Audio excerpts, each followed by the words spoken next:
بالله من الشيطان الرجيم بسم الله الرحمن الرحيم قل يا أيها الكافرون لا أعبد ما تعبدون ولا أنتم عابدون ما أعبد ولا أنا عابد ما عبدتم ولا أنتم عابدون ما أعبد لكم دينكم ولي دين صدق الله العظيم.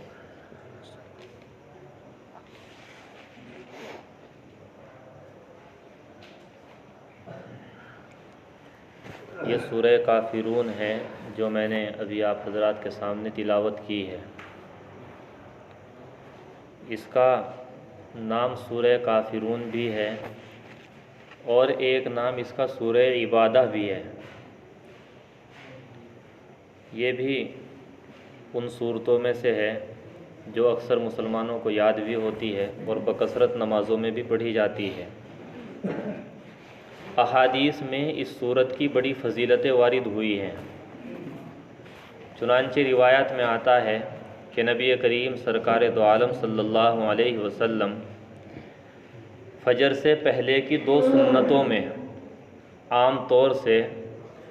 پہلی رکعت میں سورہ قل یا ایھا الکافرون اور دوسری رکعت میں قل ھو اللہ احد پڑھا کرتے تھے فجر سے پہلے کی 2 سنتوں میں. اور اسی طرح مغرب کے بعد کی جو 2 سنتیں ہیں ان میں بھی نبی کریم صلی اللہ علیہ وسلم عام طور سے یہ دونوں صورتیں پڑھا کرتے تھے. یعنی پہلی رکعت میں سورہ کافرون اور دوسری رکعت میں قل ھو اللہ احد یہ پڑھا کرتے تھے. اور آپ نے متعدد صحابہ کرام کو یہ تلقین فرمائی کہ جب رات کو سونے کے لیے بستر پر جایا کرو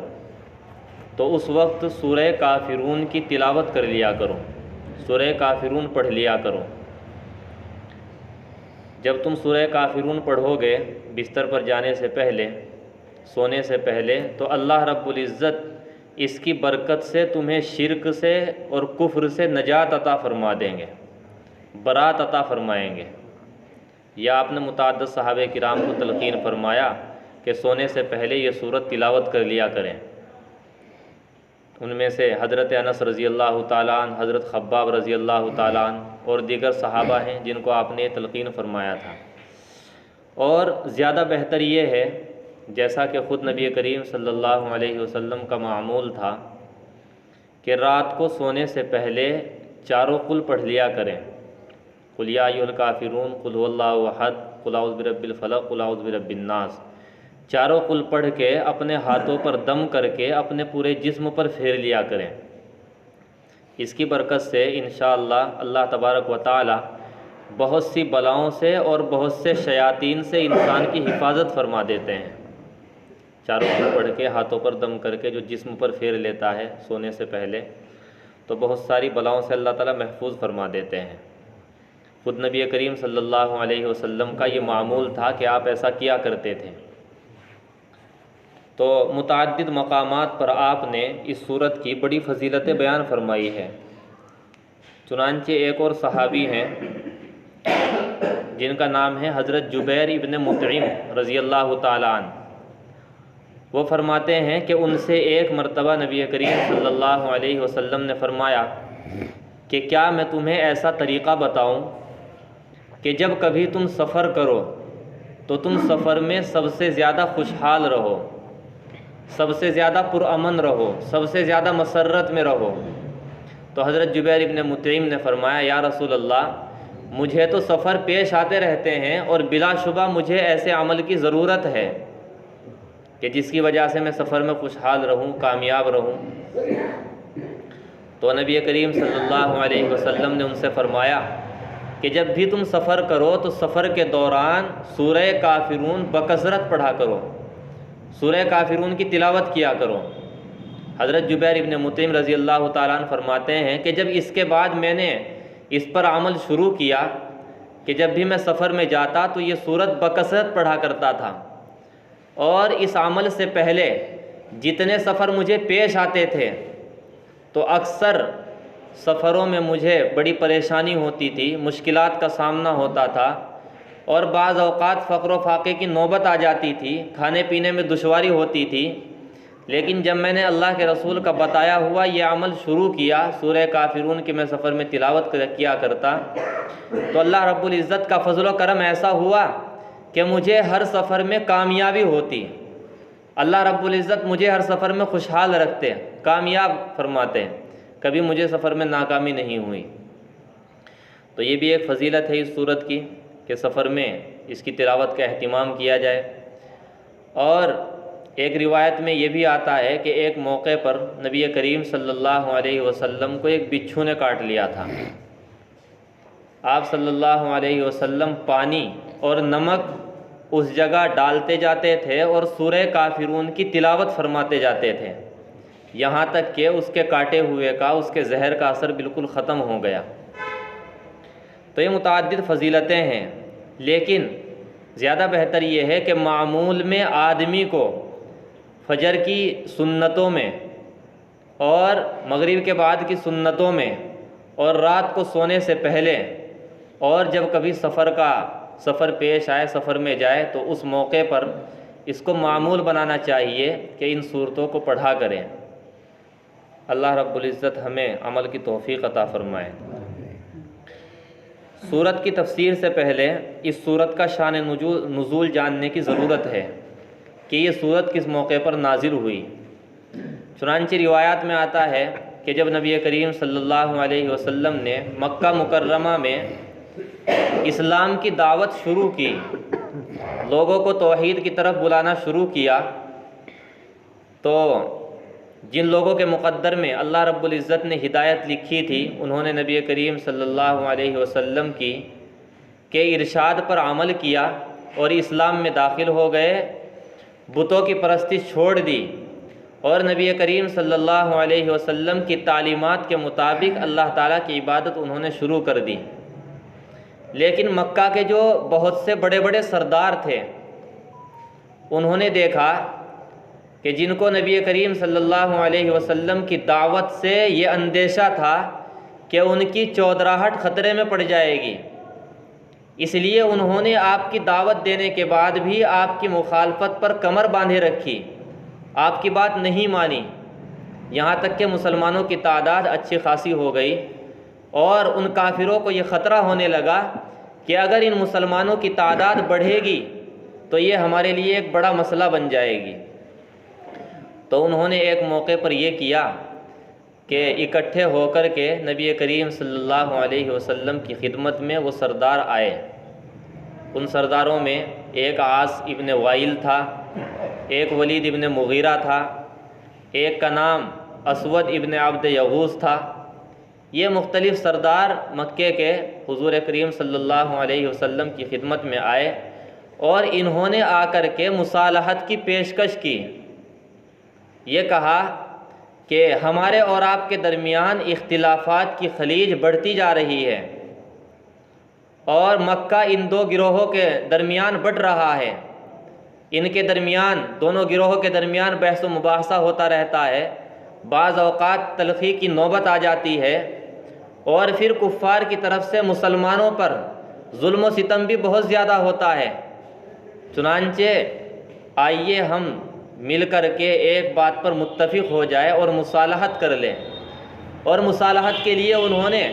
سب سے پہلی تجویز یہ پیش کی کہ جس خدا کی طرف آپ دعوت دے رہے ہیں، یہ کہتے ہیں کہ اللہ رب العزت کی عبادت کیجئے، اس کی عبادت کی طرف آپ بلا رہے ہیں، تو ہم اس کی عبادت کرنے کے لیے تیار ہیں، لیکن ایسا کرو کہ ہم آپ کے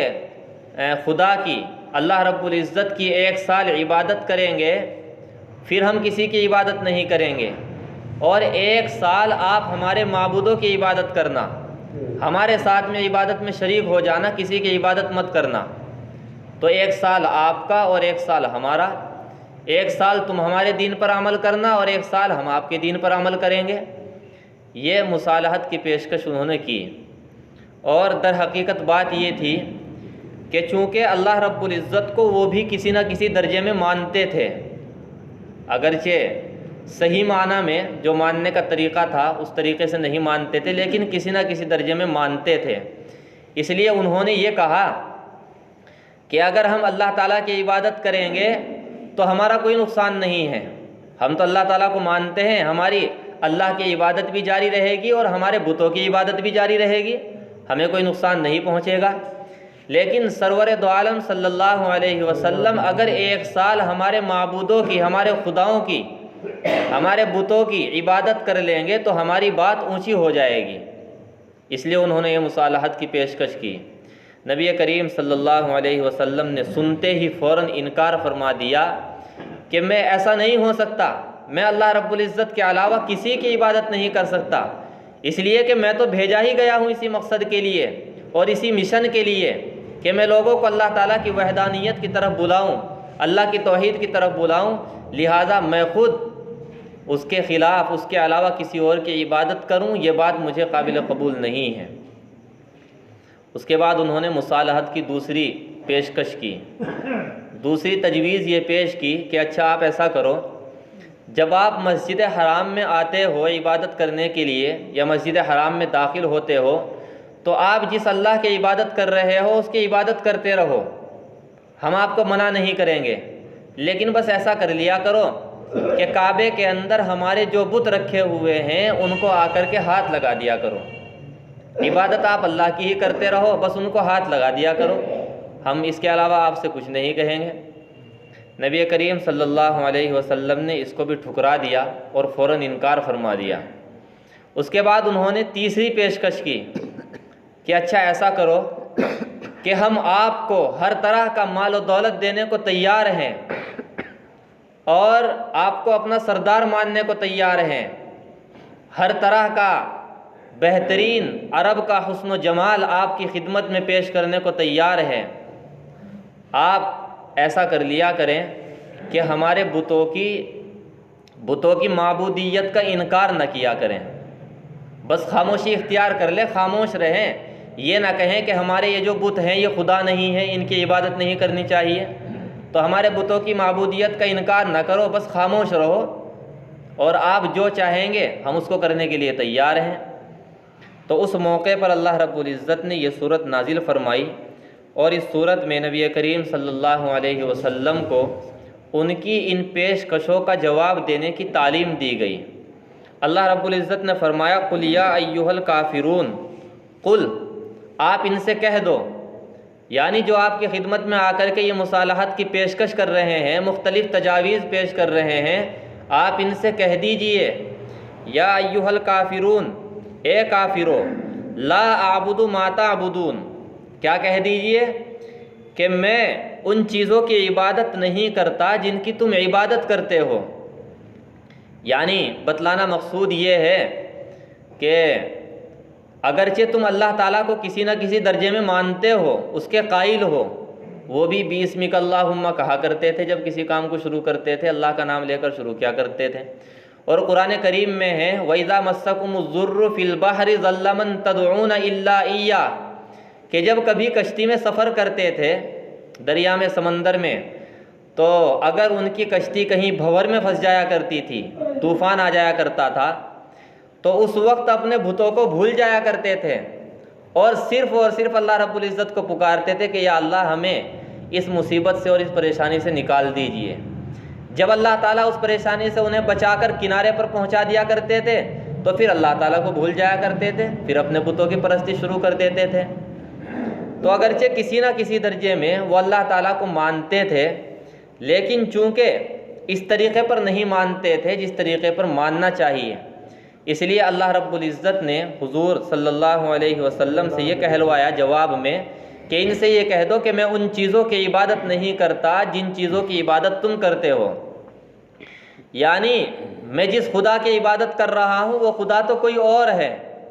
اور جس کو تم خدا سمجھ رہے ہو، جس معبود کی تم عبادت کر رہے ہو وہ خدا کوئی اور ہے،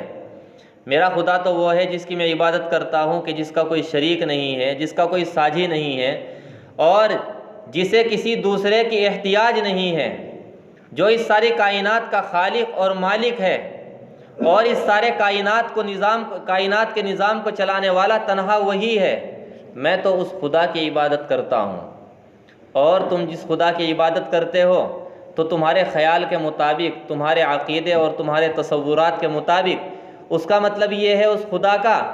کہ اس خدا نے اپنے سارے اختیارات ان بتوں کو دے کر کے وہ خدا خالی بیٹھ گیا ہے، اب وہ کچھ بھی نہیں کر رہا ہے، لہٰذا دنیا کے اندر جو کام کر رہے ہیں، اولاد دے رہے ہیں تو یہ بت دے رہے ہیں، صحت دے رہے ہیں تو یہ بت دے رہے ہیں، رزق دے رہے ہیں تو یہ بت دے رہے ہیں، شفا دے رہے ہیں تو یہ بت دے رہے ہیں، تو تمہارا خیال تو یہ ہے کہ اس خدا نے سارے اختیارات ان بتوں کو دے دیے ہیں اور وہ فارغ ہو کر کے خالی بیٹھ گیا ہے، تمہارے خیال کے مطابق تو خدا کا تصور یہ ہے اور تم اسی کی عبادت کرتے ہو، لہٰذا تمہارے خیال کے مطابق جس خدا کی تم عبادت کر رہے ہو، جس کو تم معبود مانتے ہو، میں اس کی عبادت کرنے والا نہیں ہوں، نہ میں اس کی عبادت کرتا ہوں۔ اس کے بعد اللہ رب العزت نے فرمایا وَلَا أَنْتُمْ عَابِدُونَ مَا أَعْبُدُ، اور نہ تم اس خدا کی عبادت کرتے ہو جس کی میں عبادت کرتا ہوں، یعنی جیسا کہ میں نے عرض کیا کہ دونوں کے یہاں خدا کا تصور ہی الگ ہے، میرے یہاں تو خدا وہ ہے کہ جس کے بارے میں میرا عقیدہ یہ ہے کہ اس کا کوئی شریک نہیں ہے، اس کا کوئی ساجی نہیں ہے، اور وہ ساری کائنات کا خالق اور مالک ہے، اور تمہارے یہاں خدا کا تصور یہ ہے کہ اس نے اپنے سارے اختیارات بتوں کو دے کر کے وہ الگ بیٹھ گیا ہے، فارغ ہو گیا ہے، تو جس کی میں عبادت کرتا ہوں اس کی تم عبادت نہیں کرتے ہو۔ اس کے بعد فرمایا وَلَا أَنَا عَابِدٌ مَا عَبَدتُّمْ، پہلے تو یہ فرمایا تھا کہ وَلَا أَنْتُمْ عَابِدُونَ وَلَا لَا أَعْبُدُ مَا تَعْبُدُونَ، کہ میں اس کی عبادت نہیں کرتا ہوں اس خدا کی جس کی تم کرتے ہو، اور اب اللہ تعالیٰ فرما رہے ہیں کہ ان سے یہ کہیے کہ میں اس خدا کی عبادت کرنے والا بھی نہیں ہوں جس کی تم عبادت کرتے ہو، یعنی یہ بھی مت سمجھنا کہ آنے والے وقت میں کوئی ایسا موقع آئے گا کہ میں تمہارے خدا کو مان لوں گا اور اس کی عبادت کر لوں گا، قیامت کی صبح تک کبھی ایسا نہیں ہو سکتا ہے، جس خدا کی تم عبادت کر رہے ہو میں اس کی عبادت کبھی بھی نہیں کروں گا، یعنی آنے والے وقت میں بھی کبھی ایسا نہیں ہوگا، یہ بات ذہن سے نکال دینا۔ تو یہ فرمایا وَلَا أَنَا عَابِدٌ مَا عَبَدتُّمْ، اور آگے فرمایا وَلَا أَنْتُمْ عَابِدُونَ مَا أَعْبُدُ، اور نہ تم اس خدا کی عبادت کرنے والے ہو جس کی میں عبادت کرتا ہوں، یعنی آنے والے وقت میں تم بھی اس خدا کی عبادت نہیں کرو گے اللہ رب العزت کی جس کی میں عبادت کر رہا ہوں۔ یہ خطاب ہے ان کافروں کو اور ان مشرکوں کو جن کے بارے میں اللہ رب العزت کے علم میں یہ تھا کہ ان کے مقدر میں ہدایت نہیں ہے، ان کو ہدایت ملنے والی نہیں ہے، جو نبی کریم صلی اللہ علیہ وسلم کی خدمت میں آ کر مصالحت کی پیشکش کر رہے تھے، اللہ رب العزت جانتے تھے کہ ان کے سامنے چاہے کتنے بھی روشن دلائل آ جائے یہ حق کو کبھی بھی تسلیم نہیں کریں گے، حق بات کو یہ کبھی نہیں مانیں گے، اس سے منہ موڑ کر رکھیں گے، اس لیے اللہ رب العزت نے فرمایا کہ ان سے یہ کہیے کہ تم بھی کبھی اس خدا کی عبادت نہیں کرو گے، اس اللہ کی عبادت نہیں کرو گے جس کی میں عبادت کرتا ہوں۔ لہٰذا جب بات یہ ہے کہ نہ تم میرے خدا کی عبادت کرو گے نہ میں تمہارے خدا کی عبادت کروں گا، تو پھر لکم دینکم ولی دین، تمہارے لیے تمہارا دین ہے اور میرے لیے میرا دین ہے، یعنی اللہ رب العزت نے مجھے جو دین سکھایا ہے، جس دین کا میں قائل ہوں اور جس دین پر میں عمل کر رہا ہوں، میرے لیے وہ دین کافی ہے، اور جس دین کو تم سمجھ رہے ہو، جس دین کے قائل تم ہو، تمہارے لیے تمہارا دین کافی ہے، لہذا تم جانو تمہارا دین جانے، میں جانوں اور میرا دین جانے۔ اسی لیے حدیث شریف میں آتا ہے کہ جب یہ صورت نازل ہوئی تو نبی کریم صلی اللہ علیہ وسلم مسجد حرام میں داخل ہوئے، اور وہ جو بڑے بڑے سردار آپ کی خدمت میں آئے تھے مصالحت کی پیشکش کرنے کے لیے، ان سب کے سامنے جا کر آپ نے بآواز بلند یہ صورت تلاوت فرمائی، جس سے ان کو یہ اندازہ ہو گیا کہ سرکار دو عالم صلی اللہ علیہ وسلم اپنے موقف سے 1 انچ بھی پیچھے ہٹنے والے نہیں ہیں۔ یہ صورت آپ نے ان کے سامنے بہت زور سے آ کر کے تلاوت فرمائی۔ بہرحال یہ تو اس صورت کی تفسیر کا خلاصہ تھا۔ اب اس صورت میں ہمارے لیے بہت سے عظیم سبق ہیں اور بہت سی ہدایات ہیں، زندگی رہی تو انشاءاللہ ان کو بعد میں عرض کریں گے۔ اللہ رب العزت ہم سب کو اپنے دین کی قدر پہچاننے کی، اس پر استقامت کی اور اس پر عمل کرنے کی توفیق عطا فرمائے۔